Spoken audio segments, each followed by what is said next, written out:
Ah,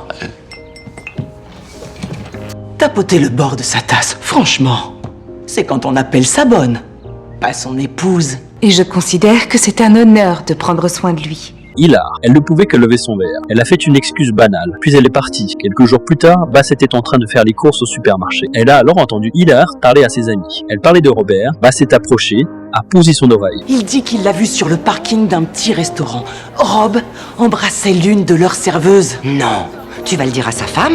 Je la connais à peine. Comment veux-tu que je lui dise que son mari a une aventure? Dans la confusion, Bass a renversé une boîte de conserve. Les deux se sont regardés. Hilar était choquée, mais elle ne dit rien. Elle s'est précipitée pour s'enfuir. Plus tard, Hilar est venue chercher Bass pour s'excuser, mais elle ne faisait que faire les tâches ménagères. Elle a également dit à Hilar, elle n'y croyait absolument pas que son mari l'a trompée. Voyant Bass désespérée, Hilar a ressenti une pointe de pitié pour elle. Après le départ de Hilar, Bass a commencé à préparer le dîner. Mais Robert est de nouveau venu avec une excuse de travail. Il a dit qu'il rentrerait tard. Cette fois, Bass a eu un doute. Elle a décidé d'aller au restaurant pour vérifier. Mais ce qu'elle a découvert a brisé sa tranquillité de tous les instants. Bass s'est effondrée dans la voiture. Elle était confuse et désorientée. Le lendemain, elle a préparé le dîner comme d'habitude, mais elle l'a blâmé en silence dans son cœur. Je me demandais quand tu allais mourir.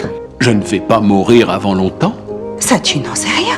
Elle a vu Robert, un peu fou. Le dîner copieux est devenu impossible à avaler.